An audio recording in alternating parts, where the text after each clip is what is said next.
Hey, hey, hey, welcome into the show today. It is Thursday, a football Thursday. 2 games in effect tonight. We got NFL action and NCAA football action on the card. Some Major League Baseball that we might tap into today.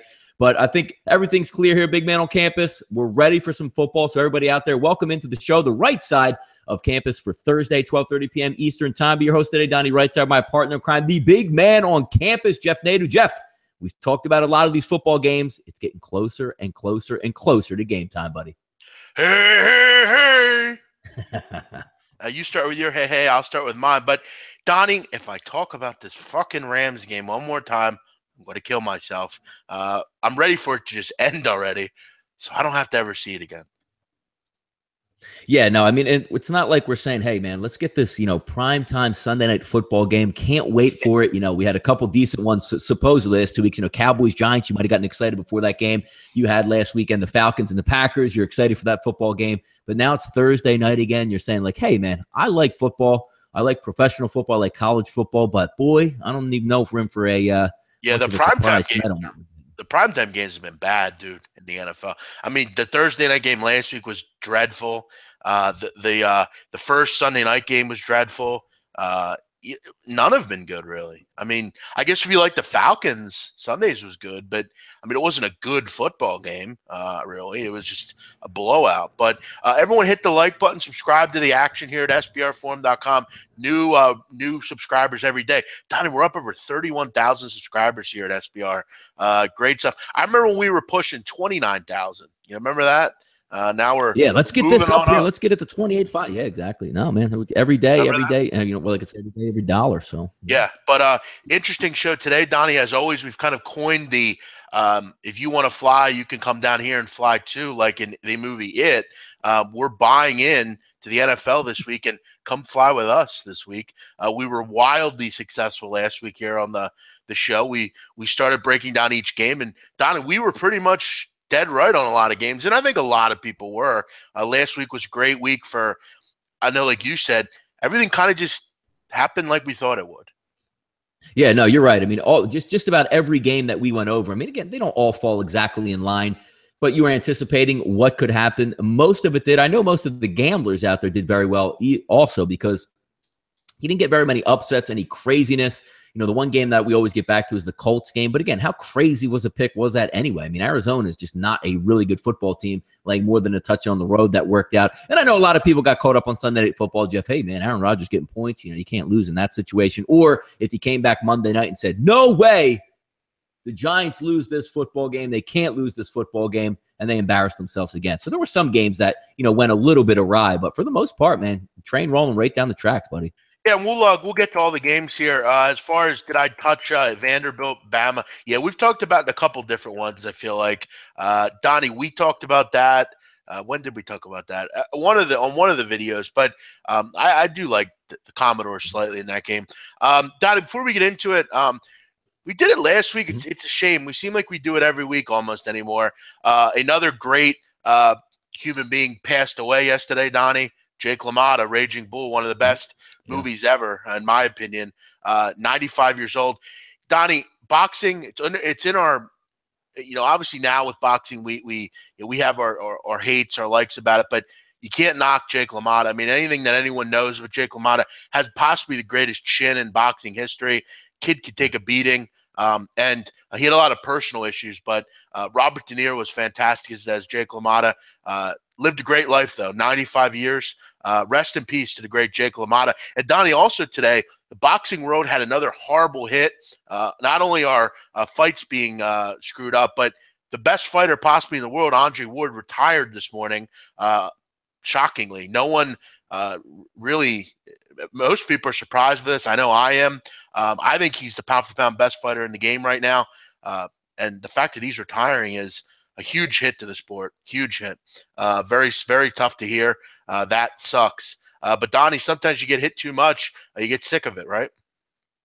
No, yeah, I don't agree. And I should say I agree with him there. Undefeated boxer, watched the fight Saturday night, said, why am I going to go back out there and get some sham judge that's going to hang a loss or a tie on my record? I'll just retire now with my money and live in peace. Yeah, and he's going to. He's a great analyst as well at HBO. So yeah, hey, I mean, I don't see why more people don't do this. You know, you see like the last quarterback going out for one last year, or why do you do it? I mean, you have plenty of money. But then And you look again, at, Jeff, I mean, somebody might come up with a super fight and said, "Hey, man, you can make about 30 million on this fight." And I'm like, you know what? I'm about to hit that gym one more I'll time. tell you what, I think he was ready to go, and he was going to make that kind of money. But I mean, you look at guys like Tony Romo. I mean, you see him, and he's been wildly successful broadcasting. Why? I mean, you're making more money than you can spend. You're still going to make a lot of money being a broadcaster. Why go in and get your head caved in every night? Yeah. I mean, yeah, you're not, and let's just say, for a living, you're not a baseball player or basketball player. Like when you enter the ring in boxing, it could end really badly. When you play football, it could end really badly. Boxing is a lot different now than I think when Jake LaMotta was a boxer. Again, did he fight Sugar Ray Robinson 5 times? Yes, but I'm going to go ahead and guess that the people are more powerful today. And I'm not taking anything away from LaMotta, but LaMotta took a fucking beating, man. I mean, that's not ideal for your life. I mean, most boxers go through a lot of tough days throughout their life. So I think Andre Ward's happy where he's at, and he's going to move on. But let's get in to a little football, Donnie. Let's talk NFL. I'm not talking anymore about this game tonight. We've talked about it ad nauseum. I mean, what else can you say about this game, Donnie? Yeah, no, it's the only good thing about it is, again, I will be betting in one form or another on San Francisco tonight. So you're getting the 3 points now. It's up from 2.5, which not a surprise. I mean, a lot of public going to start hitting that game here. And on its face, you say, oh my God, look at the Rams. I saw them opening day. They won. They almost beat the Redskins, which doesn't have any carry over effect into another game. First game out on the road. I'll take the points +3 on a Thursday night. I see a low scoring battle. I'm thinking the Niners can possibly pull the upset in this one, but I know they can keep it close. I don't see the Rams running away with this football game, and it might be tough to hang in, Jeff, so you might as well have a wager on this game if you even tap into it all, just so you can watch it all the way through. Yeah, I mentioned I like the Rams in this game. Donnie and I are kind of on different sides here. I like Rams and under. I think we see a boring football game, but I just like the skill position players the Rams have. I think they're much better offensively than what San Francisco can throw at you. And Donnie, I just can't find my way to bet on a team that hasn't scored yet this year. Two good defenses, though. I think this would be a battle. I think this is like a 24-13 type of game, 24-10. I think it'll be pretty low scoring, but we'll see how it goes. I can't say I'll be watching much of this one just because I do have Temple, South Florida, which I'll probably be more interested in. But, Donnie, let's get into the actual card here. 461, 462. I've made it a point to mention I will give a pick of some sort for each game here. I know Donnie begins as a premium play card, and I know Donnie's a little bit more interested in the NFL as opposed to me. I like to throw out 1 or 2 plays a week, and I did a great job last week, but NFL is more of a second to me as far as to college. But let's get into it, Donnie. First London game, 9:30 a.m., Baltimore and Jacksonville.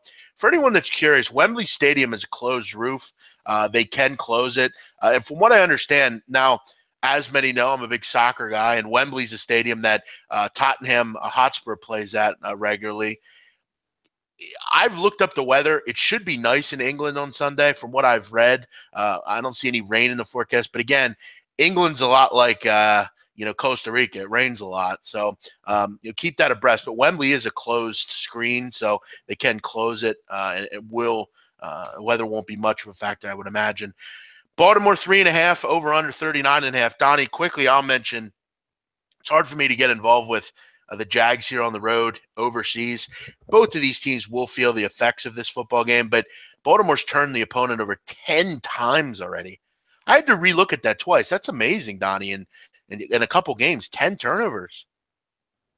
Yeah, no, I don't know if it's – I mean, I know Baltimore's a good defense, but sometimes, you're just getting gifts, and I think they got a couple gifts the last 2 weeks with some really, really porous quarterback play. But the one thing you look at again, but you're not getting any good here either. No, that's what the point I was going to make. You look in the first week. I mean, you had a quarterback just throw him the ball repeatedly. Then you had a rookie throw him the ball repeatedly who checked out of the game with a migraine. And you went to Hogan, who's another young kid, unproven. Now you get to Blake Bortles. He's been in the league a couple years, but he's been known to throw you the football games. You can't pick a better 3-game stretch from the Baltimore defense just to show up and say, you know what? Until, Joe Flacco, I know our offense is banged up a little bit. I know your back hurts. You don't even have to do anything. We're going to force 4 to 5, 6 turnovers in this ball game and put you on short fields. Just make sure Tucker's out there hitting some field goals and we'll be okay. So I see that angle, but I just don't trust Baltimore neutral site field, laying 4.5 points, whatever it's going to be. I don't like this game. I won't be betting this game. There's too many variables. The game is over there in London. It's always an ice skating rink whenever they play, regardless. I don't know why they can't get, turf in either one of those stadiums for any of these football games, because every time I watch it, defenders are slipping down, wide receivers are slipping down. You can't make cutbacks, and no matter where they play in England, it always makes me laugh. So I'll be laying off this game most likely, but if you had to take a side in this one, I'd take the points with Jacksonville and probably lean towards the under there, under what, 39. Yeah, that's the play I'm looking at, under 39.5. I think I mentioned this early in the week. I really like the under in this game. I don't think the Jags move the ball really at all in this football game. Baltimore has a good running defense as well, rush defense, one of the best in the league. And I just don't really believe that Blake Bortles can move the football. Again, he moved it last week, but it was against Tennessee, who has a questionable pass defense. I think he's really going to struggle. Plus, in another country here, I don't really have much reason to think that Baltimore can score much either. Jacksonville is an improved defense as well. So for me, I think under's the play in this game. That's going to be the way I'm leaning. Donnie, I do want to make an interesting point here. You mentioned the turf, which I find interesting. It's interesting. Yeah, Jim Rome's a douche. Come on, man. I mean, let's stop. Don't say stuff like that. That's not right, man. Come on, dude. You see that, Donnie? You can't be saying that. Yeah, I don't read the chat box there. What were you saying? Yeah. As far as an interesting point here, you mentioned the slippery turf. Which do you see that? I mean, I don't know. Have they ever played at any other stadium except Wembley? Have they played at the new one yet? Is that the one that they've played at the last couple of years? I mean, they've been going over there for, what, a decade? And I think they've all been played at Wembley. And I find it interesting you mentioned that, because a really weird caveat is we do the soccer show here at SBR on Wednesdays. And Flash, one of the people we do the videos with, he's a former Premier League player. And he mentioned to us Tottenham Hotspur, they're a really good team over in England, but they have a major struggle. They play at Wembley now because their stadium's under construction, so they're playing at Wembley. And there's all this talk in the English newspapers about they can't win at Wembley. And Flash mentioned the pitch conditions, and that's why they're and it's interesting you mentioned that. And it seems like it's sort of a problem here. That's funny, because that another another sport would say the same thing, because every time they go over there, Jeff, it just seems like they don't have the same footing. Like, when you have everybody's up to standards, whether or not what type of turf you have, or if you actually have, the prescription turf like Miami uses down there in South Florida, the really, really short, real grass where you go turf. But every time they go over there, Jeff, everybody's falling down all over the place every single year. Yeah, no, it's interesting you mentioned that, because that's been a common problem, and it's been a house of horrors for that soccer side, in Wembley. I don't know how much it'll translate here, but you're right. It does seem like that every year, and that has a lot to do, I think, with the turf. But yeah, I'll go under here. I just don't see a lot of points in this football game. I don't see this 28-24 or anything. I think this is a lower scoring game that we've seen in the NFL this year. 473, 474. Carolina laying 5.5 against New Orleans. Actually, I'm sorry, I'm not going right rotation. I'm sorry. Let's go back. Cleveland, Indianapolis. 463, 464. Indianapolis is an underdog in this game at most books. Cleveland is a 1.5 point favorite, Donnie. And many will ask, when has Cleveland been a favorite? Over the last 3 years, they've been a favorite 3 times. As a road favorite. And probably never on the road, right? They have not been a road favorite over the last 3 years. And as far as against the spread, over the last 32 games, Cleveland is 9-23, and that's as dogs or favorites. So, look, I mean, you're not going to get, I don't think, a lot of people garnering Cleveland here, but I got to tell you, I do kind of like them here. I don't really know why, but again, Indianapolis in certain spots, I think they're going to be bettable, like last week. But I think Cleveland, I do think going forward, and no one's really talking about this, they have a problem with Kaiser going forward. Migraines don't go away. They're not going to get any easier. He has to seek help for this. This is something that could be bad down the road, because I think a point I heard about this was, Donnie, how will he know if it's a migraine or a concussion? And he goes out and plays, and he really gets hurt. I mean, this is something that you don't hear about it much. I know Terrell Davis had a big migraine problem. This is not something that Percy Harvin had as well. Sure. And I think you hear people joke around about it. Oh, he's a headache. migraines are serious things. And with CTE now and with concussions being a big problem, this is something they have to fix, because you don't want your rookie quarterback coming in, and say, well, I have a migraine. That's first game he has a migraine. This isn't going to get fixed. He's got to get some help for this. As far as the Browns, though, no Garrett. He doesn't play the game. No Corey Coleman. This is a tough one. I mean, I lean Brown just because I think overall they have the better football team. They have better defense. I think they have better skill position players overall. And I like Kaiser over Brissett. But I'll tell you right now, this isn't a game I'm going to be betting on Sunday, and I'm not going to recommend anyone bet it either. No, I mean, if you look at the game, Cleveland, Indianapolis, the spread, unless you're just a line reader here, Jeff, and you're going, you know what, 65% right now, the early tickets coming in on Indianapolis, it's not shifting the line. It's at 1.5 now. It was pretty much at 1 all week. Stone cold Cleveland line. Cleveland's never favored on the road. They're favored for a reason. You want to use all those, analytical approaches where the money's coming from. But just as a straight up capper in this football game, you're not getting a read on this game. I don't want to hear anybody, try to break this football game down of why one side should win. You literally should go, if you want to bet this game, sit in front of the TV, and it's about to kick off at 12:59. Take a quarter out of your pocket, flip it. Heads for Cleveland, tails for Indianapolis, and that's the way you would go in this football game. I don't want to hear any capper on the planet come on and break this football game down from player to player. Both completely horrific football teams, and you're not even really getting points here, Jeff. You need one team to win this football game to cover if that line's going to close at 1.5 or 1. You're not getting 7 like you were with the Colts last week saying, I think they can stick around. You're not getting 3.5 where you think it's going to be a field goal game.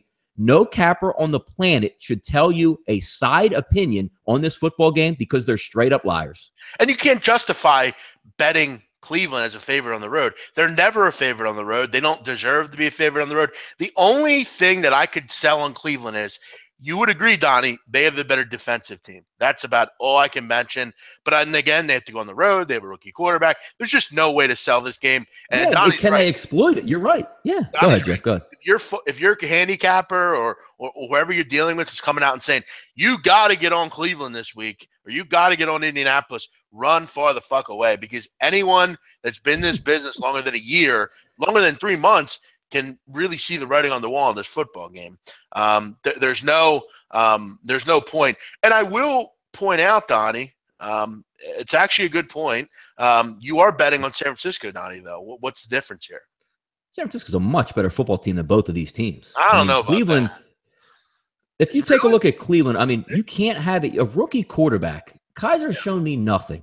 They don't even have a winning ad. They don't even know how to win. Like, what is it? A 1 or 2 win football team? Hugh Jackson is an embarrassing bad football coach. But if these two teams lined up, let's just say Cleveland went to San Francisco would hang it on Cleveland. If Indianapolis went to San Francisco would hang it on them. I don't know about that, Donnie. They're pretty bad offensively, San Francisco. They might be the worst. Yeah, but they play 2 really good football teams. Look at Cleveland. What have they done their first 2 weeks? I mean, they didn't even get, embarrassed last week. The week before that, played the Steelers on opening day. Sort of, gave a rah-rah effort in that one. Cleveland has shown me nothing. And now you lose your deep threat there. You're throwing the Rashard Higgins, David Njoku. You got 2 running backs that every year fantasy guys go, oh, you got to take Isaiah Crowell. You got to take Duke Johnson. You have a rookie quarterback. He stinks right now. Yeah. Rookie quarterbacks stink in the NFL. That's what happened. Cleveland is bad. Real quick, Donnie, you would rank top 5 worst teams. Jets. I mean, I'm not ranking them in any order here. I'm just coming up with the 5 worst teams. Jets, Cleveland, San Francisco, Indianapolis, and who else? You probably would have to go Indianapolis as last, honestly, right? No, I'm just saying they're in there as the 5. Oh, I think we rank them in order. I would say Indianapolis is probably. I'm just pointing out 5 teams that I think are the worst. Jets, Cleveland, Niners, Indianapolis, and who would be the 5th? Do you go you can't, I guess the Bears probably. Yeah, you could throw the Bears in there. Bears are going to struggle this year big time. Yeah. I do think the Jags are pretty bad, but they played better lately. The Jags have a good defense though. You can be a bad football team, but the 49ers have a good defense there. Indianapolis has nothing. Cleveland's defense stinks. They have a lot of young picks. And again, it all prefaces back, Jeff. If you have a football organization run by all baseball guys and lawyers, you're going to suck. You're going to suck. You passed over Carson Wentz and laughed at the Eagles and said, boy, we really got one over on the Eagles with these draft picks. Good luck with your draft picks out there, man. Good luck. Yeah, dude, the Rams are not in the top 5 worst teams. Stop with that. They have a good defense, and they're getting better on offense. They're not in the top 5. No way. And I'm not talking about – I'm more or less talking about it in general as the league kind of evens out. Right now, you could probably put the Giants as the top 5 worst team right now. Do I think they are? No. Let's get to the next one. No opinion on Cleveland, Indianapolis, and don't be betting it on Sunday. This should not be a highly publicized game. There's no edge in it. No, you shouldn't. They should have put that game in London at 9:30 in the morning. Is what they should have did. Good point. Or not at all. Let's just not put it on TV. 465, 466. You got the Pittsburgh Steelers at Chicago. Most books have it at 7. And total is at 44. You know, it's interesting, Donnie. 3 weeks in a row, Bears have been listed as like a 6.5 point or 7 point dog. And I know at home we buy into them, and you know, I guess some people buy into them. I've seen a lot of people mention they like the Bears. People liked them week 1 at home, and you know they covered. But look, I think Pittsburgh's a little different animal here. I'm not saying Atlanta isn't a good football team. They're one of the best, but you know, a couple weeks into the season, we kind of see how this Bears team is built. They have no quarterback play. They have no one to throw to.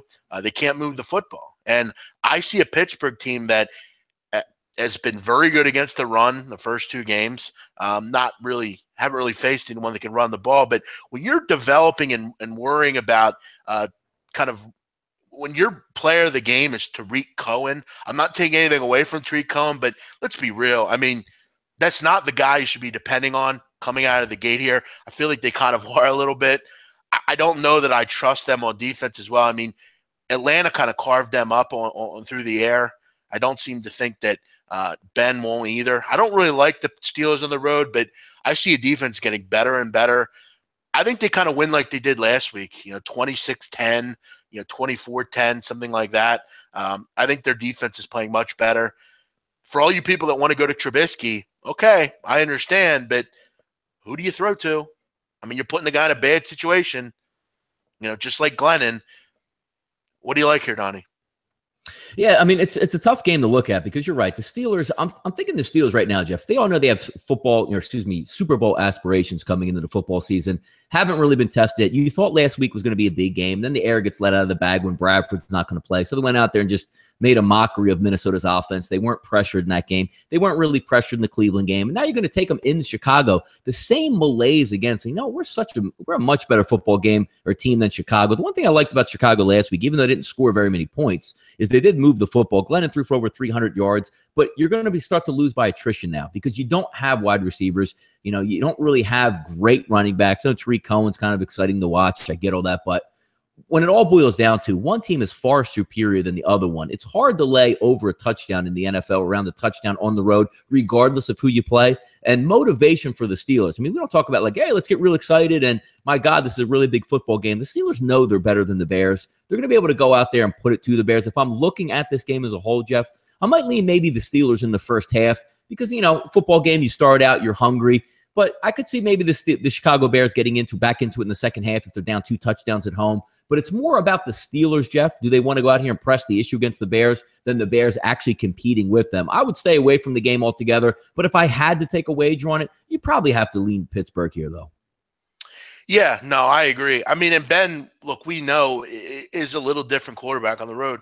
That's just the truth of the matter. But I just don't really see where and how Chicago can move the ball significantly this year. They just don't have many weapons. And, I mean, you look at the receiving core. I mean, who's their starting receiver? Marcus Wheaton? Yeah, and you're waiting. What you're doing from Pittsburgh also, seeing Michael Robinson, Steelers roll this game. You're waiting for them to get into their rubber meets the road, so to speak. Le'Veon Bell got a lot of work last week. He's still knocking the rust off himself.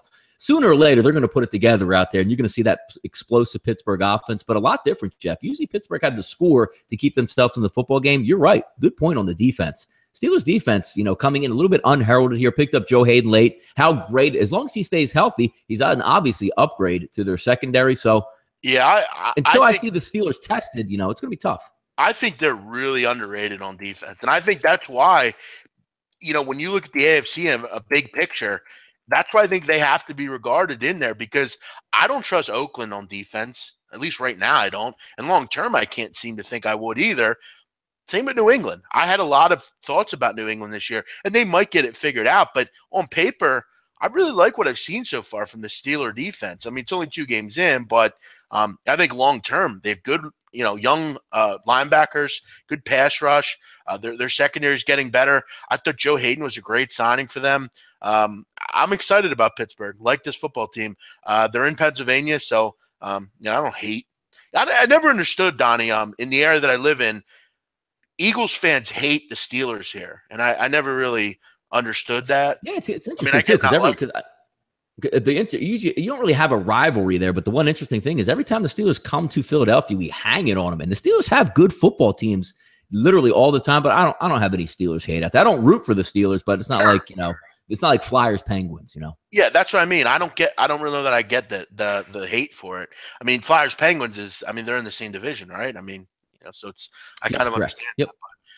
Donnie, really quick, while we're on the subject of Pennsylvania, I thought this would be a good place to throw this in. We like to throw in little personal barbs of life that go along with what we deal with. And I think they have this in New Jersey. I think they have this in every state. And I remember, I try to remember if in New Jersey I ever remember hearing this. And then I thought to myself, you know what, I have heard this. And I asked myself in 2017, we're almost into 2018 now. Why in the middle of the night? And why do we still have to hear that weird, creepy broadcast alert system thing in the middle of the night? First of all, why is that still around? Because it's like the most rudimentary, basic system I've ever heard. And second of all, the one that comes through your phone now. Yeah, but second of all, why? I guess I don't necessarily mind that because it's like, it's Amber Alerts and stuff. But that whole broadcast system thing, it's always a test. And it's like it's done at like 2 a.m. in the morning every time. Why can't you do it at like 3 o'clock Eastern when no one's watching TV? Yeah, you want to test it, fine. It wakes you up in the middle of the night, yeah. Yep. And why do you have to like you're just waiting one time for them just to come on and be like, all right, this is the real thing. You're right. Yeah, it's been around forever. I think it's mandatory by law that they have to make sure those broadcasting codes are up. But why do they have to have the most creepy sound possible? Like the beeping, I guess they want to be distinct. Yeah, it's like like you're signing into AOL or something. Yeah, it's like, can you get a nicer, more pleasant sound? Like, give me some Weather Channel music or something. Like, why? Yeah. Why does it have to be that? Right. Ramping it up with North Korea now. We got to make sure everything's working, and the kids are going to have to get under their desks again in school. So it's coming. Yeah. Oh, the air raid test sounds freaky too. Yeah, man. Like over in like Japan and stuff. Yeah, that's creepy. Yep. Hopefully we'll never have to hear that. Let's go to the next game here. So as we said, look, I'll go Pittsburgh. But hey, if you like Chicago, head on over to 5 Dimes. They're inflating this number up to 8.5. So you can get Chicago at a nice price there. Yeah, I tell you, by the way, Jeff, I took for football season 5 Dimes completely off. Yeah, I mean, I bet through 5 Dimes, but the number that they give to like odd services is like their inflated juice lines. Yeah. And I guess it's a marketing ploy because you always notice it. But you're right. When I rip down the screen, I'm like, -4, -4, -4, -6. And I had to like squint on my screen, like, yep, stupid 5 Dimes again. Yeah, I don't 5 Dimes I don't really pay attention to, and Bovada I don't pay attention to either. Yes, correct. Yeah. So those are the ones I stay away from. Let's go to the Jets and Miami. We'll go to bookmaker here. Bet online as well, hanging a 6. Totals at 42.5. There's 5 Dimes putting out a 7. So they want to be different than everyone else, it seems like. Yeah, look, I know people will make the case, well, it's a Jets' first home game. It's Miami's first road game. Okay. Jets still stink. You can't move the ball. I mean, you can buy in and say, well, they've won 30 of 44. They've covered 30 of 44 against Miami. Those are way better Jets teams. This Jets team is dreadful. They can't defend the pass. They're getting shredded. And that was even in week 1. I mean, you still give up over 200 yards to Buffalo. Miami's a team that I think also has pass defense problems. I'm not really interested in the side here. I'm more looking at a total. I think the Jets can score. I think they can score 14 to 17 points. I'm going to look over. I think the Dolphins are going to put points on the board in this game. I saw last week Dolphins pass defense has some problems. Again, I'm not really comparing Phillip Rivers to McCown, but I want to say that the Dolphins will give up some points here. I think this is like a 31-17 type of game. I think they're going to cover. I think this would be a big teaser play. A lot of people put this in a teaser and say, well, Dolphins aren't losing to the Jets, and I don't think they will. I can't find myself to bring on the Jets. I'm almost concerned that I want to bring myself to bet an over here and worry about the Jets scoring, but I think they could put up 14 or 17 points, can't they, Donnie? Yeah, it's an interesting game. I'm doing a lot of recon work, so to speak, on the New York Jets right now, watching the first 2 football games, see if I can get some angles. The one thing I liked about the team is McCown hasn't played that bad. They're not that far depleted of talent, but as you see as the games wear on, Jeff, there's a talent disparity between the 2 football teams that they just got done playing. Obviously, with the second game, more importantly, the Oakland Raiders. They played with them in the first half. They were going toe-to-toe, stupid fumble at the 5-yard line on a punt. But then again, you can say like, oh, well, if they didn't fumble that ball, Jeff, they're the Jets. They fumbled the ball because they're the Jets and they're a bad football team, and bad teams fumble the football. Second half, they got completely outplayed in that one. It's interesting because if you use the whole, Miami's been displaced. They were in California for 2 weeks. They galvanized. They beat the Chargers on the road. Now they're going to fly back to Miami, have to get their base back together, put their training facility back together, and then go back on the road and play the Jets. I see that angle there, and I do see why the public's lining up heavily on the Miami Dolphins. 67% of the early wagers coming in. And again, betting on the Jets is hard. Sometimes to make money in the football, not to say you should take the Jets, but sometimes you have to look at these games and say, I need some ulterior motives on why I can get after these teams. It's easy to just say, I'm going to take the Dolphins. But again, you're not saying the Dolphins in a pick 'em where they just win the football game. This line is now at 6.5 in some spots, mostly 6 across the board. And the public's probably going to push that to 6.5. I doubt it sees 7, but you're still talking about a division road game on the road, winning by 7. It's a tough thing to do in the NFL. And I'm doing a lot of work on the Jets to see if they can keep this close because, again, it is their home opener. Did they get excited for that? No, but it's nice to be at home, at least for the first quarter. They're going to be cheering for them. Who knows how bad they play on defense, but I'm trying to lean towards taking the Jets in this situation as opposed to just plowing down on Miami right now. Yeah, another game I'm not too interested in. If I would bet it, it'd be from the total perspective, but this one and then Cleveland, Indy, from a side perspective, I'm just not interested in getting involved with it. Denver, Buffalo, 469, 470. Denver laying 3 on the road. Totals at 40. I actually looked into this one pretty hard, Donnie, and I tried to find a way that this game goes over, and I don't know that I see it. I think Buffalo's a team that fortunately has played 2 teams in Carolina who is having trouble moving the ball, especially with Cam Newton. He's struggling right now. We saw the outcome in that game, 9-3. Then they play the Jets. How good is their defense is the question. I think they have a great front 7 for the most part, but I just don't know that they're going to be tested much against Denver. I like Simeon. I think he's a good football player, and I think if he can continue to just not make mistakes, I think they're going to be a really tough team to beat with that defense. But Simeon's going to go on the road off a big win. He's been all over ESPN, given a lot of press this week. He's feeling himself a little bit. Buffalo's been really good against the run. I just don't think we see a lot of points in this football game. I think it's a lower scoring, 23-13, something like that. I think Denver will do enough to win, but I don't know that on paper it's as easy as people think. I love Denver. I was on them last week. I'm more inclined to like Denver at home as opposed to on the road. I'm not saying Buffalo will beat them or cover here. I don't have any respect or belief that Tyrod Taylor can do that, but overall, I think this is a low-scoring football game that I think will be tough to watch at times. I'll go under 40 in this game. Yeah, I believe Cordy Glenn's banged up. Marcel Darius just downgraded to doubtful. Again, it's a very good defensive lineman. You need all your hands on deck when you're trying to beat what appears to be a better football team. I think the line is about right because Gabe and I talked about it a couple days ago. Buffalo's coming home, and in that section of the country they're still in it. They're 1-1. They have a good football team coming to town.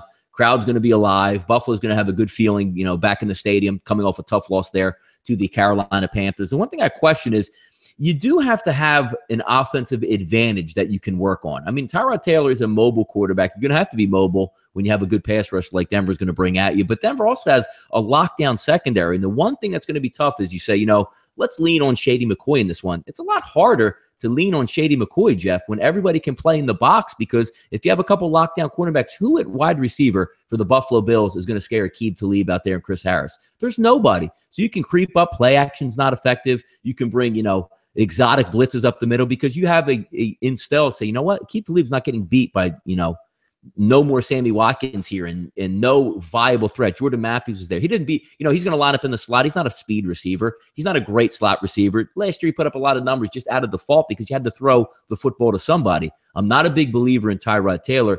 Normally in this type of environment, Jeff, I'm looking towards Buffalo. I want a reason to bet Buffalo. 87% of the public coming in on Denver here. Home dogs in the NFL are gold to me. I like to analyze and take a look. Do I think that Buffalo can compete in this and win this game? I mean, sure there is. But if Simeon comes on the road, plays an effective football game, I just think there's more weapons and better overall talent on Denver.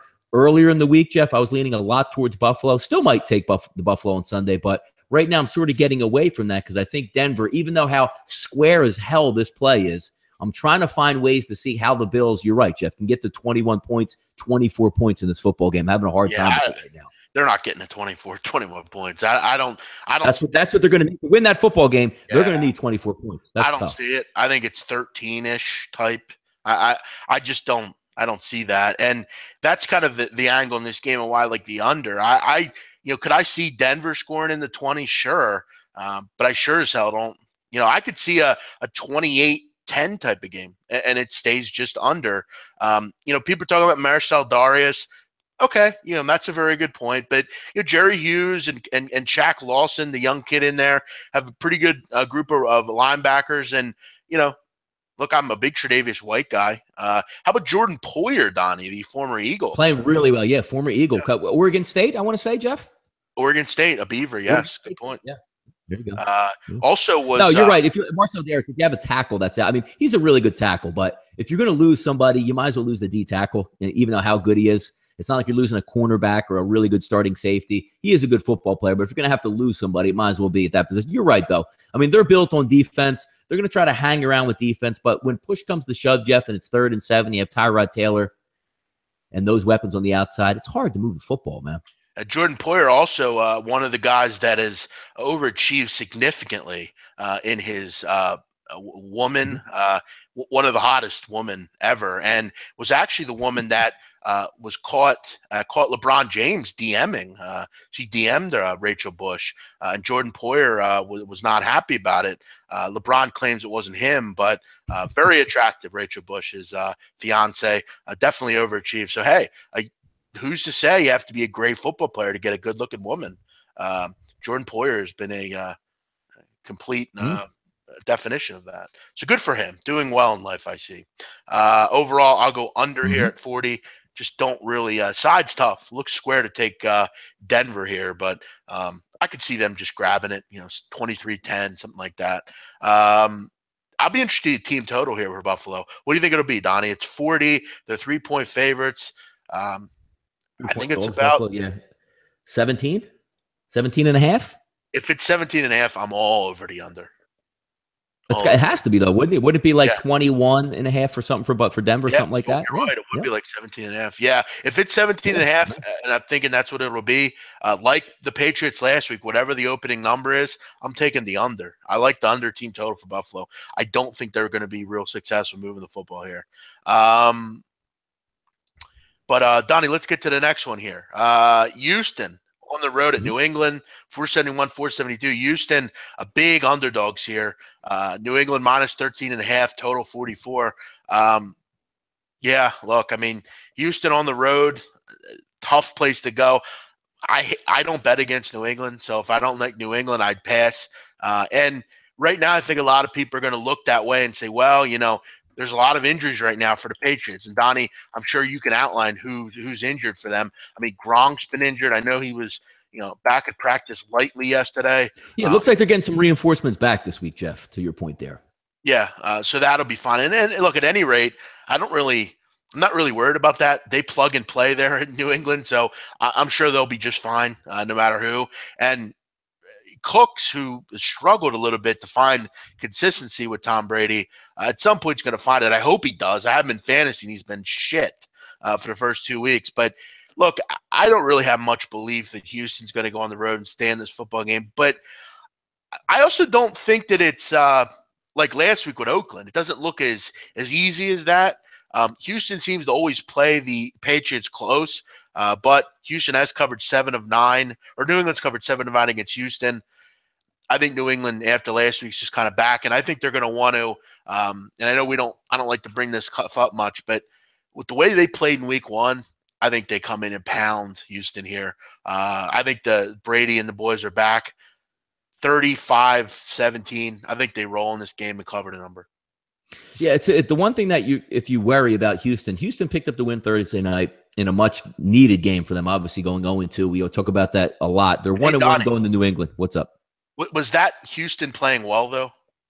No, that's what I'm going to get to. I mean, Houston, to me, I'm as down as any. Look, you have a rookie quarterback in the NFL. It's going to be sloppy anyway. I'm as down as anybody right now on Deshaun Watson. What I saw out of him was like freshman football type effort from the quarterback spot, where as soon as you snap the ball, I've always been a great athlete my whole life. Let me look to see where the pass rush is coming from, and then I'll make a play with my legs, and hopefully somebody comes open. That's dangerous territory in the NFL. That's not making your progressions. That's not standing your ground in the pocket. Everybody gets all googly eyes. The worst thing that could have happened to him, Jeff, is him actually running for like a 48-yard touchdown, because that's not how you win football games in the NFL. That's some Madden stuff you get away with every once in a while. But if you're looking to be more of an athletic quarterback than a quarterback yourself, you're going to put your team in harm's way by just not winning football games, because you have to make your first read, the second read, the third read. Not, all right, let me see who's rushing. All right, they're coming in. Let me step out of the pocket and make a play. You're going to go down for the count by not reading defenses. The other thing that's going to hurt here for the Houston Texans, Jeff, you got Kevin Johnson that's going to be out. That's one cornerback.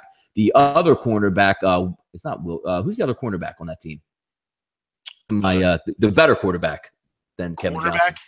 Yeah, there's another one that's banged up. He left last football game versus no. I think. No, he let somebody on the chat box. Yeah, but the other cornerback's banged up. He's supposed to play. Joseph? Yes, Jonathan Joseph. He's supposed to play in this football game, and we'll see how that goes. But again, you're already down Brian Cushing. You have an offense that is going to struggle moving the football. They're going to say, look, and maybe some of their 3 tight ends will be back in this game that did not play versus Cincinnati. But Bill Belichick's going to go, I know you like to throw to Nuke Hopkins out there. I'm going to take him away. What else can you do? And I don't think Watson can do very much at all. Again, we're talking about a 13-point spread here. It's not like we're expecting Houston to go in here and win this football game, which I don't think they will. Good defense by Houston, but that good defense has a lot of knives in it with injuries right now, and you're starting a rookie quarterback on the road to go play New England. I don't think it ends too well there. You're more likely with a New England cover than a Houston cover here, but from right now, I don't like at all what I see out of Deshaun Watson. I even said on the show the other day, Jeff, they might as well put Savage back in if they want a shot at making the playoffs. Yeah, I also look at this total, Donnie, and I say to myself, 44 seems a little low to me. I mean, you got to figure that the Patriots are going to put up 30+ in this game. I mean, this just looks like 35-17, doesn't it? I mean, 44. But yeah, the one thing that's going to be interesting is I know Houston. Again, they're banged up on defense, but their MO is defense. I want to see how New England's going to take this, because if they get up 10 points at any point in this football game, first quarter, second quarter, they might just be able to sit in and just straight up lock in on Houston's offense, because I don't think Houston's going to score very many. I mean, again, we're talking about New England's defense, not the greatest thing in the world. But we're also talking about a Houston offense I think is going to struggle just to get first downs. Watson's going to scramble around the first half, Jeff.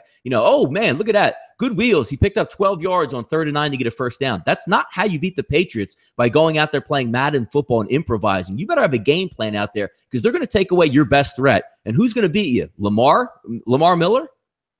Or one of these, second Braxton Miller's going to beat you a wide receiver? It's going to be tough, man. Tough for Houston. I have to do a PSA, Donnie, here on the problem with NFL players at this point, and I really see a casualty on our hands here with our good friend at Clemson University, Deshaun Watson, and I have to ask myself, what on earth are you doing off the field?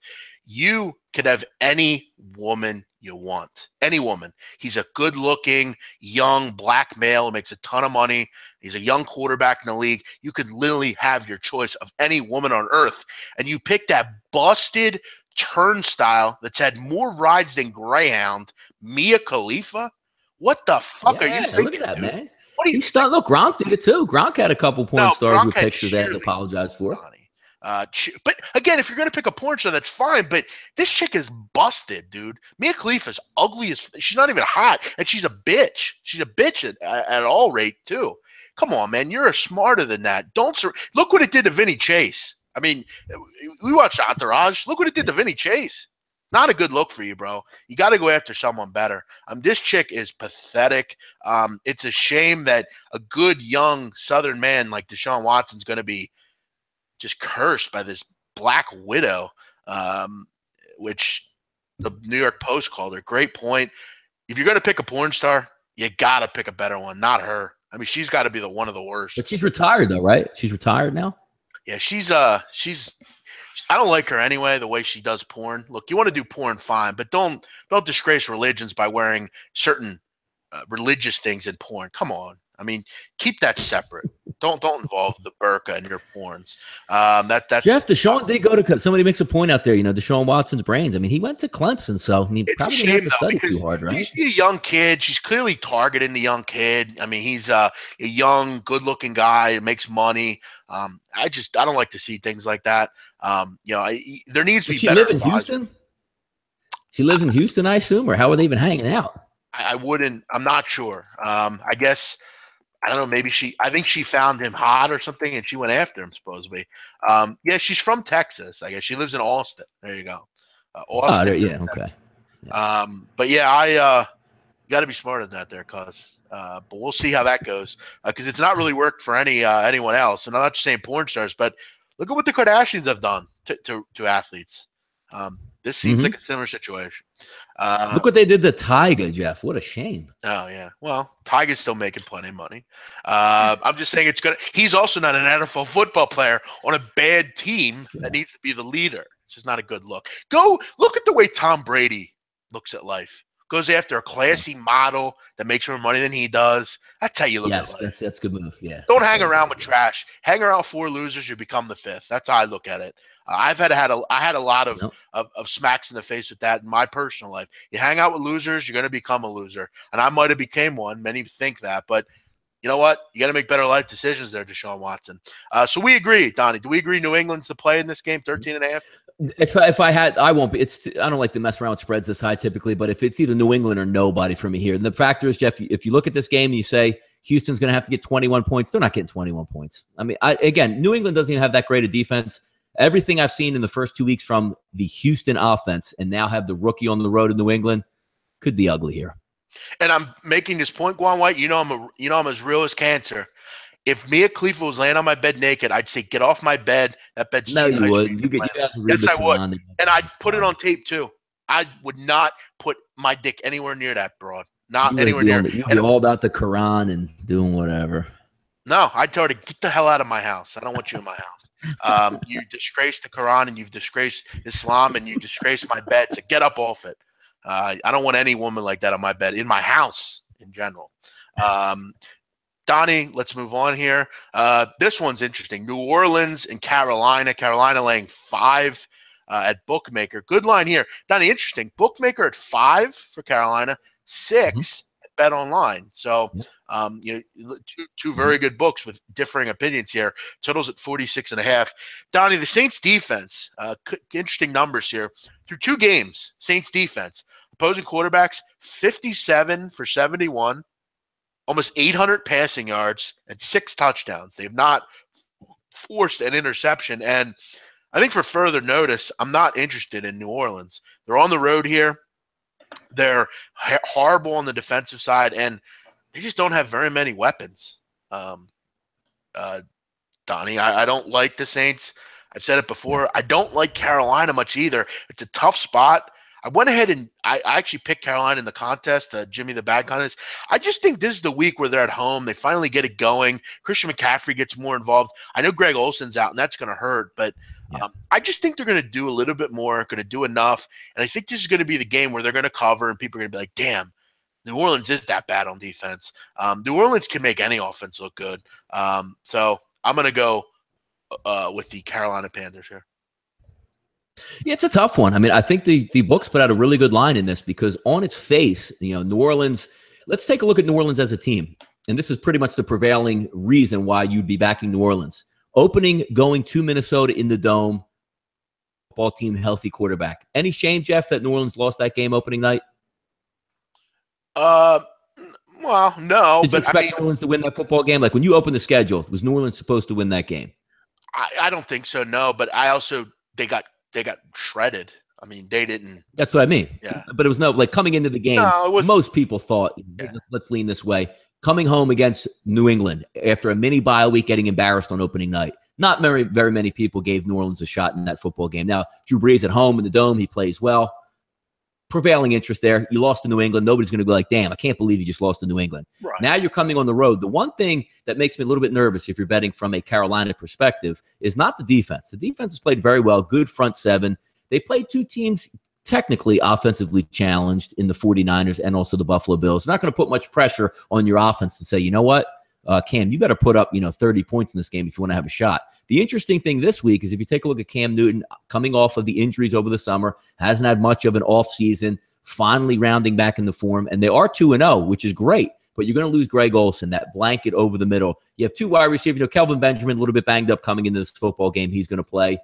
But is this a week where they can get right? Like, you're going to have to score 24, probably to 27 points in this ball game if you're going to beat the New Orleans Saints. Now, usually when you say, Saints defense, it sucks, but you still have to have an offense that can get after that type of defense. So Cam Newton airing it out. The one thing, if this was last year, Jeff, Cam Newton's completely healthy, I think Carolina rolls right over New Orleans and embarrasses them outside. But I'm not sure where Cam Newton is at yet as a football player. If they're going to say, hey, Cam, get back there, run wild, throw the ball 35 times. We're going to exploit this team. I think they're going to keep the ball on the ground, which is the way to do it versus New Orleans. Maybe get McCaffrey going, like you said. Also, Jonathan Stewart, take some of the focus off Cam Newton. But I don't know if that means that you're going to win that by 7 to 10 points, which is what you're probably going to need to cover this point spread here. Is it hard taking New Orleans outside? Yes, but it's no shame from New Orleans getting beat in those first two football games. I think they match up a little bit better here with Carolina, but it's not so much about what New Orleans can't do on defense. It's can Carolina exploit that defense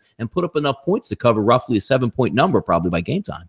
Yeah, this is an interesting line, Donnie. I don't know about you, but this shows me that at 5, the books really don't know who's going to cover this game. 5's kind of a no-man land number. 79% early, Jeff, coming out here on New Orleans, which again, when the line opens up, we're all human beings. I said the same thing, Jeff. The line opens up at 6. That seems like a lot of points to give New Orleans here. So I'm on that same wavelength. I'm just trying to see it from a perspective when you narrow it down to why people would look at a certain way here. That's just the way I read it. That's all. Yeah. Again, though, when we talked about the Dallas, New York, the first game of the season, we kind of were comfortable with whether it was 5, 6. I think Carolina is going to win by 7 points in this game. I think they're going to be up 14 late. I think they might get a late touchdown, New Orleans, but overall, I think they're going to do enough to win this football game and cover. It's not it's not the best play on the card, but I think it's a pretty good one. Tampa Bay, Minnesota. Yeah, I can see it, Jeff. Because before you get one last point on that, if Cam Newton has time to throw, which he should, and is sort of on point, they should be able to move the football relatively easily. Because the one thing that's great about Cam Newton is if the play breaks down, he can run for the first down, and he has a cannon arm, so he can launch that ball downfield. It's going to come. If Cam Newton plays well in this football game or is healthy and on point here, they should wipe New Orleans off the field. Yeah, I'm just not crazy about going on the road I'm not getting any key number here. Like if I get 7.5 with New Orleans, it could be more backdoor it. Mm-hmm. Yeah, it could be more interesting to me. But with a bad defense on the road, just not very interesting to me. Tampa Bay, Minnesota will skip. No line on that game yet. Obviously, we don't know. And I think we're well aware there's a huge difference between Sam Bradford and Case Keenum. Yeah. Case Keenum is not. Actually, Jeff, you know what, Jeff? When that line opens up, I'm actually interested to see what it opens as, because if there's this much doubt where we don't know if Bradford's going to play, he's going to be a sitting duck and probably not play a really effective football game. I might not be a bad idea, because if you like Tampa Bay here right now and that line opens up and they say, we think Bradford's going to play in this football game, you probably would attack that Tampa Bay line, because if Bradford is, 50% or gets knocked out or doesn't play in that game, you might get a steal here with Tampa Bay. And again, for anyone that doesn't know, I have good sources in the NFL, Donnie. I had the Odell Beckham news about 15 minutes for everyone else. And if you want, you can go back and look on the closing line. From what I've heard, Sam Bradford will not play in this game. So just remember that. Remember who told you first. I have it. What's that line open up as, Jeff? Let's just say it comes out. Let's just say because they usually post the line by what, Friday at the latest, even if they're unsure of the actual quarterback playing in that game. What do you think this line opens up as? Let's just say Bradford's going to give it a go. Let's say, what would that line be? If he gives it a 4.5, I would think. Yeah, you know, it's about right. You're about right on that. And I would lean Tampa Bay. If Keenum plays, you're going to get good value on Tampa. Still got to be over 3, though, right? Though, well, what would it drop to? It can't go. But even if Keenum plays in that game, and Minnesota's -2.5, that can't be right, can it? No, I think it's a pick 'em probably. No, I think it has to be at least 3, regardless, though, to me. But it's Minnesota at home. I mean, Minnesota's at home. Tampa. No, that's what I mean. Like, I don't think it'll be a pick 'em. I think Minnesota will be favored by 2.5 or 3 points. With Keenum? I don't think it could go to even if Keenum starts. Yeah, Keenum's bad. Keenum's bad. Yeah, but it can't be a pick 'em. Well, I don't know if it could be. You might be right. Again, you're going to get. I guess you'll give it 2.5 for the home field, but that's about it. You know, it's that's not what I'm saying. Yes. Yeah, you're right. I guess. But yeah, Keenum's bad, man. I'm sorry. And again, I don't think he's going to play Sam Bradford. From what I understand, he's not playing in this game. So we'll see how it goes. But I'll be interested to see what the line is. At any rate, Donnie, I like Tampa Bay in this football game, regardless if Sam Bradford plays. I've made it clear I like this football team. To be a good football team, you got to go on the road and win games like this, or at least cover. If it's 4.5 and Bradford plays, I'm all over Tampa Bay. I'll probably make it a premium play. I'm all over that. No, I love it. That's fantastic. That's a great number because, again, you're not asking them to win the football game, right?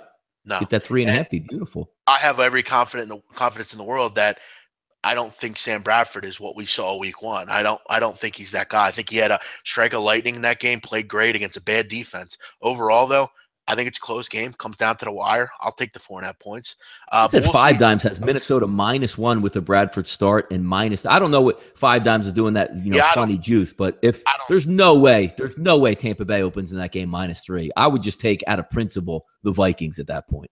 Yeah, we'll see how it goes. But I got to tell you, I mean, Minnesota played defense last week and didn't look too good. So, I mean, you have another good offense here. I know that was on the road, but there wasn't any injuries on that side of the ball. They did their thing. We'll see. It'll be interesting to see what the number is. But Donnie, to just sell you this, if Case Keenum plays, Minnesota, they're going to be a favorite no matter what. I think the only way they're not a favorite is if you put Air Bud out at quarterback. That's the only way they're not a favorite here. Well, no, they're saying Five Dimes had the line Tampa Bay -3 if Keenum plays. There's no way, right? Can't happen. Tampa Bay -3. I wouldn't be surprised by that. Keenum is bad, man. He's really bad. I mean, but that's.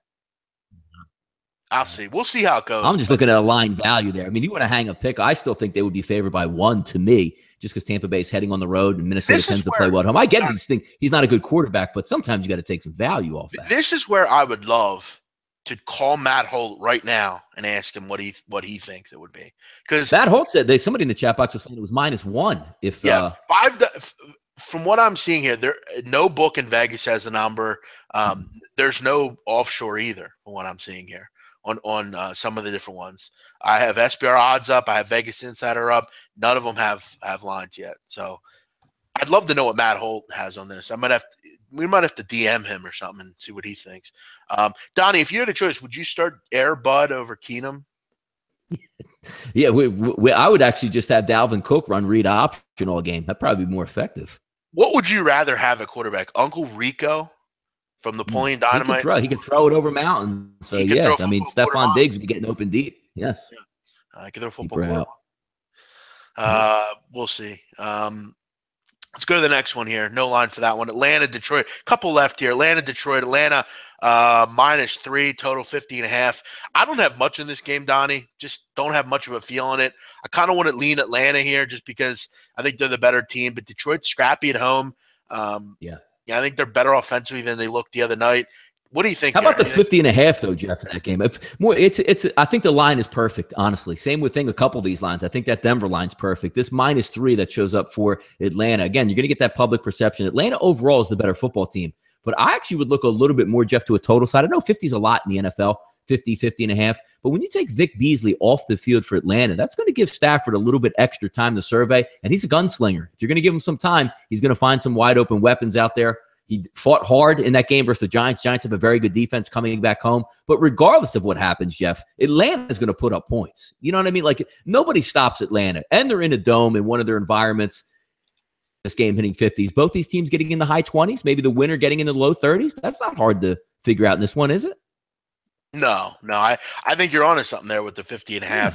I don't see much for Detroit defensively, particularly in the secondary. Atlanta's going to gunsling it all day, all night. Yeah, they're going to do what they do. You're right. Yeah. Yeah, I agree with you on that. 479, 480. Philadelphia -6. Over under 42.5 against the struggling New York Giants. Look, we've talked about this game all week, Donnie. You and I both agree. All summer. Eagles are going to get, yeah, right. Ever since, I don't know when. I mean, since 3 years ago. Giants just aren't very good against the Eagles. I mean, that there's no, we're not. Did I see Eli's record versus the Eagles, Jeff? 4-14, which is no surprise. I mean, he just gets really scared versus the Eagles. I don't know. Yeah, I like it though. We're not cooking up some magic potion here. I mean, he just doesn't play well against the Eagles. And I mean, you look at the last couple seasons, last 4 games, Eagles have covered 3 or 4 against the Giants, really made it difficult on Eli Manning. And I just don't see any reason they don't here either. It's Eagles' first home game in South Philly. It's a 1 o'clock start. Should be wild down there. The defensive line has been very good, one of the best in the league so far. I think they should have a field day against Eli Manning. And look, I hate to be the guy that's right. Jeff, I got a tear in my eye. This is going to be my first missed Giants game versus the Eagles at home in almost 20 years. I'm going to miss. I'm going to have to shed a tear before this kickoff on Sunday here. Look at the stuff I do for you guys at SBR. Sold my Eagles tickets so I can be right here with you fellas. My favorite game of the year every single year is the Eagles-Giants game because the Eagles beat the hell out of them time and time again. And I will not be in attendance, but I will be there in spirit. Well, I'll see it. Well, actually, I won't see it down there, but I'll get a picture for you if that works. Yeah, that sucks. Look at what Donnie does for SBR. I mean, amazing. Yeah, I'm not going to go to Giants game, but getting back to this Eagles game, if you just want to be saying, you know what, it's easy for us to just pick the Philadelphia Eagles and why they're going to win. Jeff, you heard me the last 2 weeks. I didn't think the Eagles were in good spots in both of those football games, but all summer long, I thought the Eagles, this is the right spot for the Giants. You can play devil's advocate. Giants are 0-2, 0-3, the season's over. I already think the Giants season is over. They're not making the playoffs. It's a wrap. The one thing that doesn't get better, Jeff, is your offensive line. If an offensive line sucks, it doesn't just gel and get better over the season. Because if you have bad players, they're going to be bad throughout the season, and it's only going to get worse by injury attrition on their front line. But if you said, you know what, it's a division game, the Giants have a good defense, Doug Peterson is a moron, Carson Wentz going to have a fluke tip ball that might get intercepted and returned back into the house. The Eagles have a rookie kicker. He might blow 2 field goals in this one. And again, it's a 6-point line. It's not a pick-em game. I can see if you have an angle for the Giants, but it all gets down to the front 7. Eli, I'm telling you, I call it a Giants funeral this Sunday. He might be planted under the turf to end this football game with a flower coming up off his forehead. That's how bad that. I mean, the front 4 is going to destroy that Giants offensive line and throw them all over the place. Yeah, and now you have Evan Engram in concussion protocol. Janoris Jenkins defensively is out. Listen, the Giants offense is terrible. Terrible. You could throw it in there with some of the worst in the league right now. They can't block up front. They have 0 run game. The quarterback stinks. Their play calling's fucking horrible. It's one of the possibly the worst I've seen. I mean, you're down 14 points with 8 minutes to go in that game on Monday night, and you're still running the football. Why? Why are you doing that? They knew better, Jeff. They knew better. Your receivers can't get open. Odell Beckham is on some other planet. Brandon Marshall. Yeah, Jeff, by the way, let me chime in on the Odell Beckham thing. So Odell Beckham, before the game, he's making one-hand catches. He's dancing. He's jumping. He's telling every reporter, like, hey, you going to play tonight? Yeah, just watch. Dude plays like 10 plays, it seems like. Come on. I will say this. I like the kid. I like his style. I think he's an interesting character. But, I mean, when he plays football, it just seems like he's on such another planet. And Brandon Marshall. I pray to God, Jeff, next year when his contract comes up, I pray the Giants that he holds out and he wants like $190 million with $85 million guaranteed. I pray to God that he rips that team apart, and I think he will next year. Yeah, I just don't see it with this team. They have nothing offensively that I'm worried about. They just aren't good right now. Sorry. Can you even run play action with the Giants? Number one, you can't run the football, so nobody even cares that they try to run. And if you do run play action, obviously it takes an extra second to get back there to run the play fake. Eli will be planted in the ground for an 8-yard loss. So it's going to be really interesting in South Philadelphia because that crowd is going to be on fire in that football game. And if you know defensive linemen by nature, Jeff, they're sitting in their, film room watching this game and salivating, going, you know what? I can get 2 to 3 sacks in this game right here. I can make all pro, make some money. They are salivating to get after the Giants' offensive line. I'd rather have the little Giants offense over the Giants. Agreed. I actually agree with that. I'd rather have Junior Floyd at quarterback. Coach. Yeah. Give me Junior Floyd at quarterback. Give me the ice box as my linebacker. I'm good with that. Give me the fat kid up front. I'll be in there as well. I like it. Dude, if you're a Giants fan, that blows because they stink. Stink. Eagles cover here. I'll go 28-13. Sounds good. That sounds like a good number. Yeah. Seattle, Tennessee, tough game here. Gabe has made it clear he can't lay 3 points with Mike Mularkey. It's a good point, totally. But I'm not a big Seattle guy on the road. I'm not a big Russell Wilson guy on the road. I'm not a big Seattle offense on the road. I think they are a lot. I mean, again, they have a much more capable quarterback. And take Russell Wilson out of it for a second, Donnie. But when you take Russell Wilson out of that offense, pretend he's not there. They are strikingly similar to the Giants. They have no receivers. They have they're worse than the Giants. They're worse. They're worse than the Giants. They might be the worst offense in football if you take Russell Wilson off that team. Yeah, they have a limited run game. They have a better coach for sure. And the great thing about the Seahawks are they have Russell Wilson, so we don't have to worry about that. But I think Tennessee shows something here. I don't know why. I'm not crazy about it. I won't be laying the 3, but I think they win this football game. Do I think they can cover? Yeah, I do. I think they can win 27-21. I think they win late. They get the job done late. I kind of like the over here. I think Seattle is a little – they're great defensively, we know, but I think Mariota can get into the 20s here, and I think Seattle will be able to as well. I know they've had a tough time on offense, but Tennessee can open that up a little bit. Yeah, I don't know. It'll be a tough one because you got DeMarco Merritt's going to be out. They're going to want to slam the ball, Tennessee, right down that throat of Seattle. Passing on Seattle, you don't really make too much money on because they do have a very good secondary and a good pass rush. I see it a little bit opposite, Jeff, maybe a lower scoring game because the one thing I do worry about is Seattle's going to make some football plays. I mean, Tennessee's not the greatest defense, but how much can they do? I mean, it's basically Russell Wilson running for his life and making a scramble play that puts him on the board like 1 or 2 times a game. There's no methodical drives from Seattle. It's painstaking for them to move the football down the field. And again, Seattle at home, you're right, Jeff, versus Seattle away, a complete different story. If I had to take the game right now, would be leaning towards the Titans, and I probably would take the under, Jeff, at 42.5. Could have got a nice number on opening at Chris at 44, but obviously, most people have that same idea that they don't see it that high of a scoring game. I would lean on the under here. Yeah, not crazy about this one. Tough to call. But I understand the thinking pattern between not wanting to lay 3 points with Mike Mularkey. That's with a questionable defense. Kansas City and the Chargers. Donnie, you've been touting this one all week, and I can't seem to understand why. Kansas City laying 3, total 47.5. I'm going to go Kansas City. It's square, but I don't care. It's square, but I don't care. That's what I'll say. The Chargers can't win close games. They just can't.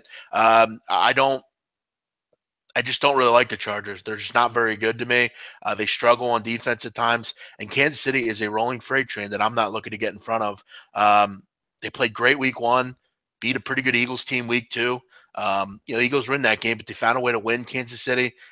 They're just a team I don't really want to get in front of right now. And the Chargers are a team that I could understand why you'd like them. They're down. You get the good team at home, and they're going to come up and play. But how can you viably say you want to lay or you want to grab points with a team that just can't win these kind of games? I don't see it here. Yeah, the NFL to me is all about spots, and this is a really good spot for the Chargers here. If you look at their first 2 football games at Denver, no shame in losing that game. Kicker can't make a kick to push it to overtime. You come home versus the Miami Dolphins. You come right down to the end, make a simple field goal. You beat the Dolphins and go 1-1. Kansas City Chiefs on the opposite side, Jeff, awesome win week 1. Nobody expect them to go into New England. They get the mini bye week, come home against the Philadelphia Eagles, play a really tight football game, tied in the fourth quarter. come away with the victory. They're 2 games that expended a ton of energy for Kansas City. Now they're going to go on the road in a sterile type environment. Are they going to be real excited to go play the Chargers after playing those 2 first games, one being the home opener, one the opener for New England Patriots? I'm just looking for a spot here to play devil's advocate with you. Why the Chargers would be good? The Chargers always seem to play close games. They can make a kick. They'll be in this one. And again, I expect that line, which no surprise, 75% already betting the Kansas City Chiefs in here, and you're getting heavy juice on that 3. It's a completely different ball game to me, Jeff, between 3 and 3.5 here. I think the Chargers can keep this one close. And again, I'm not asking them for the win the game because it's hard to ask for a Chargers victory. But for some reason, Phillip Rivers always has them mix in the 4th quarter, and you're asking the Kansas City Chiefs to go on the road in division to win by a touchdown. Again, hard to do in the NFL. Just playing devil's advocate with this one. That number is going to be huge. If it's 3.5 or 4 by game time, I'm probably going to be looking to bet the Chargers in this one. Yeah, I think you're overthinking this one, Donnie. It's an AFC West game. They're going to be ready to go in this game, Kansas City. Come on. You can't be serious. I mean, no, I'm not saying ready to go, but the spot. I mean, you had 2 flamethrower games out of the gate that you opened up 2-0. You can breathe easy. Like, boy, if we do lose this one, okay, we're still 2-1. We'll come back. We'll do our damage here. And you have the other team fighting tooth and nail saying, you know what? Our jobs are on the line. We're 0-2. Let's give a good effort. And I'm not even asking for a Charger win. Let's just say this game ends up, Jeff, 24-21, getting 3.5. I'll live with that and take the win in that one. By the way, according to my sources, Donnie, Young-Ho Koo will still kick for the Chargers. They're not getting rid of now, him. see, that the line should go to 5.5 right now with that news by you, Jeff. Yeah. So, they have not made a move. He's not been benched. He will kick this week. So, that's been a problem with these young kickers. I mean, we saw it last week with Eagles. Jake Elliott missed a 30-yard field goal. I mean, there's a weird reason that teams are not going to these veterans. It's interesting. But what to save? What, $500,000? Like, well, I don't even get it. Like, they can win you a football game as a head coach and a general manager, Jeff, and keep your job because they make field goals. But yet you want to go to these young kids. You're right. What's the epidemic? It's not like saying, like, oh my God, a good field goal kicker costs $20 million a year. Let's try the kid out and we'll save on payroll there. Would you ever do that with your quarterback? Then you know what? I got Tom Brady, but if we go to Garoppolo here, he costs, $500. Yeah, let's go Garoppolo. See you, Brady. No, nobody thinks that way. Right. No, I hear you. It just doesn't make a lot of sense to me. I don't, kickers right now in the NFL are pretty important. Yes, like they can save your job and extend your career as a front office man or a head coach, but yet you don't give a damn about them. It's pretty funny. Yeah. I mean, all right. I mean, I guess if you don't want to value the position like that, then fine. But you don't bitch and whine when you lose football games. And then, and that's the funny thing. That's a good point by you, Donnie. I mean, it's not like when they can Anthony Lynn, that could have been prevented because of him winning 1 or 2 games and him having a capable kicker. I mean, it just doesn't make a whole lot of sense. But Harbaugh down there, a special teams guru in Baltimore. You don't think he gives a damn that he has Justin Tucker out there and would give him whatever he wants? Why? You're always in the football game. He's going to make the field goal. It's mindless in the NFL, Jeff. It is. Yeah, I don't understand it whatsoever. I also, Donnie, want to make this well aware. I hate the fact that they've moved the extra point back. I hate it. No, you're 100% right, because it's not what the game is not about. The extra point is almost a coronation. They should take it out when you score a touchdown. You get 7. If you want to go for 2, then you can get 8, or you end up with 6 points. There is absolutely no reason for an extra point, because why is that going to decide a game? It doesn't make sense. Just take it out and just take that completely out of the game. Yes. Like, by the way, right now, Donnie, Dan Carpenter is a free agent. Mm-hmm. I mean, you can't tell me he's not going to give you a better chance to make kicks over Young-Ho Koo. Like, I understand, like, the young kid. Oh, he's got a good leg and he can connect from 55. If my kicker's injured or I'm looking around and I'm a head coach, if you can make your field goal from 45-yard in, you've been there, done that. That's all I want out of my kicker. Right. I don't need the 56-yarder, because these coaches half the time outside of Tucker aren't kicking that anyway. They're punting the damn football. Right. I mean, Tucker and Bailey are the 2 best kickers. I mean, Matt Bryant's looked pretty good as well also. Donnie, let's roll through these last 2 here quickly. Yep. Cincinnati, Green Bay. Green Bay laying 9 at bookmaker, 8.5 at Bet Online. So if you like the Packers, You might want to look toward Bet Online in this spot. Cincinnati at 40, totals at 46 here. Yeah, I'm not looking to bet on Cincinnati on the road against Green Bay. I'm just not. I know Green Bay didn't look good last week. And look, I'm not as into Green Bay as many. I said that before the season. I think that they have a great quarterback, but their run game is I'm skeptical about. Yeah, I don't, there's not that. They have a lot of good receivers. They have a great one. Not sure. Defensively, I still think they have problems. I'm not running to the window to bet on this game. I still believe the Bengals are better than they've looked. I really believe that. I don't know what's up with this team. I'm quite surprised because I think even going into this year, Donnie, I didn't expect them to, go and win the Super Bowl. But with all the weapons they had, I really thought we'd see a lot more out of this group. They've had a little extra time to prepare. You go on the road, you kind of get out of Cincinnati. I feel like this group will put in a better effort here. I kind of want to lean over. I think they can add something to the scoreboard here, but I'm not rushing to the window to bet on this game in any way.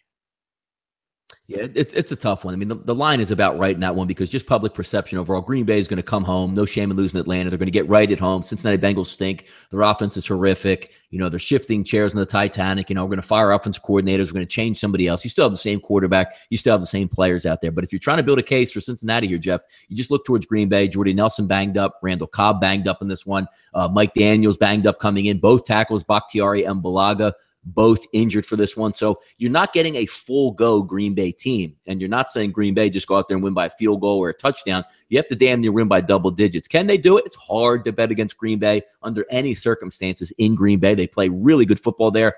But I like the extra prep time. I like the extra urgency by Cincinnati. And again, I'm probably not going to be on this game one way or another. But in the NFL, it's hard to win games by over a touchdown. I just think there's a point where Cincinnati eventually comes together a little bit and puts up some points. Because again, Jeff, you're going against Green Bay, not the greatest defense, and again, a banged up offense. So we'll see what happens. I think it's going to be this week. I really believe that. By the way, back to the Eagles for one moment. Do want to point out Isaac Seumalo was benched this week. Thank you. Yes. So the guy that allowed 5 sacks this weekend won't be in there. Chance Warmack going to play guard for the Eagles this week. Jeff, how about the Eagles room coming out with the tweet saying, "Oh man, you're going to ruin his confidence." No, this is the players. You're going to ruin his confidence. We don't agree with this. It's about winning football games. What are we talking about here? I'm so sick of that. That is Eagle lingo crap. They've done that. They did that with Chip Kelly. So does it ruin someone's confidence when you kicked them off the team?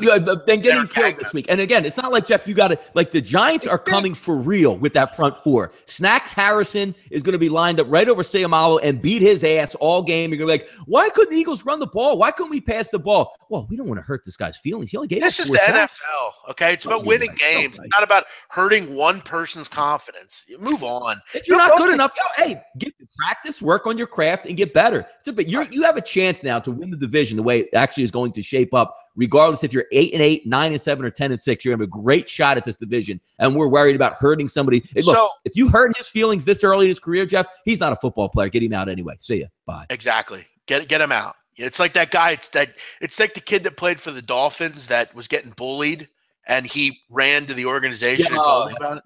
It's like, dude, we don't. Yeah, but by the way, he wanted me to pay $5,000 to go to the strip club. Like, dude, come on, it's football. You're a fucking man, bro. Speak up. Come on, man. They bullied me in the locker room. I'm only 6'6", 360. They bullied me. If he walked into my office and said that to me, I would say, pack your shit, get the fuck out of here. I don't want you on my team anyway. This is in 3rd grade, and the bully's taking your lunch money. Speak the fuck up for yourself. And I got to tell you, Seumalo, I think if you asked him right now, hey, do you think you should be in there? He would say, no, I don't think I should be in there. He knows. He looks the part. He's enormous. He's like a Samoan. He's got huge afro. Like, yo, this guy's a road grade and ass kicker, but he's just not ready yet. And maybe the whole factor is Seumalo is a great run blocker, but you have your quarterback dropping back 55 times a game. No shit, he's not a good blocker. Come on, man. Yeah, I don't get it. I don't, it was clear he had no idea what he was doing. I'll go with that here, and I like Warmack. I mean, good signing by them out on the offseason. By the way, John and Wisniewski, you have to back up. Yeah, go ahead. John Martin, by the way, is now a Carolina Panther. If you're curious, the guy that was bullied, which we don't know how true that was, but either way, let's go to the last one, Donnie. Oakland, Washington, Sunday Night Football here. 3 for Oakland, 54 for a total. I just don't see how there's not points in this game. I took it at I think 53. I think I took it at. I don't see a lot of stops here. I have the hiccups, Donnie. Yeah, game looks easy, Jeff. Game looks easy for Oakland here. If you're trying to build a contrarian case for the Washington Redskins, look at the first 2 games. Competitive, went 1-1. They're back home. They're getting points, yada, yada, yada. But I think Oakland is on one of those missions this year. And again, I talked about it with Gabe. We joked about it as well. Over the summer, oh, man, Oakland got so lucky last year. They're not going to be able to keep it up. They barely won football games. Oakland's a really good football team. They're going to have something to say about who wins the AFC getting to the Super Bowl this year. Washington dinged up as well. Josh Norman got hurt a couple times in that game. Secondary is not what it is. Middle linebacker now banged up. The kid who sealed the game last week, Jeff, with the interception, he's probably not going to play in this football game. You need all hands on deck when you're going to try to handle that Oakland Raiders offense. I don't know if Washington has it. And again, it gets back to the point, Jeff. If you have Kirk Cousins at quarterback, he had a great rhythm with Djax and Pierre Garçon last year and Crowder over the middle and a healthy Jordan Reed for the most part when he played. You don't really have that. You have Jordan Reed who's banged up in this one. You're still trying to get used to Pryor. You're still trying to get used to Crowder in a more expanded role. He's not as comfortable out there. It sets up for an Oakland victory. It'll be hard for me to bet, Jeff, 92% of the wagers coming in on Oakland on the road. You know I like to stay away from that, but I'm trying to build a program here why Washington can keep this ball game close. It's hard to do, but just on the outset, looks hard to bet against Oakland here, Jeff. Yeah, I agree. And Donnie, one other thing, back to that Richie Incognito thing. If someone called you and said, called you a racial epitaph, a piece of shit, threatened to slap your mother across the face and uttered a death threat, what would and your sister, and they made fun of her sister saying they wanted to bang her or something like that. And right? If you're an NFL football player, what would be the first thing you would do? Because I'll tell you what I would do. I'd walk into that fucking locker room.